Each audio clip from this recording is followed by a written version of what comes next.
টাকা এমন একটা জিনিস যেটা পাওয়ার জন্যে মানুষ নিজের জীবনটাকেও উজাড় করে দেয়। মানুষ বলে টাকা সব কিছু হয় না, কিন্তু সত্যি তো এটাই। টাকা ছাড়া মানুষের কোনো অস্তিত্বই থাকে না। হসপিটালের অসুস্থ মানুষটা বাঁচা মরার সাথে লড়াই করছে, কিন্তু ডাক্তারের প্রথম কথা হলো আগে টাকা জমা করো, তবেই চিকিৎসা হবে। স্কুলে পড়তে গেলেও টাকা, কলেজে শিক্ষা নিতে গেলেও টাকা, আর চাকরিতে সম্মান। টাকার কাছে হার মানি। কোথাও গেলে টাকাটাই সবার আগে দরকার হয়।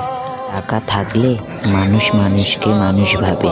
টাকা ছাড়া মানুষটা যত সৎ ভালো মানুষ হোক না, সমাজ সেই মানুষটাকে অবহেলা করতে শুরু করে। বাস্তব তো এটাই যে টাকা শুধু দরকারই হয় না, আজকে মানুষের প্রয়োজন হয়ে উঠেছে। যার কাছে টাকা আছে সেই ঠিক, সে সব থেকে বড় সম্মানের যোগ্য।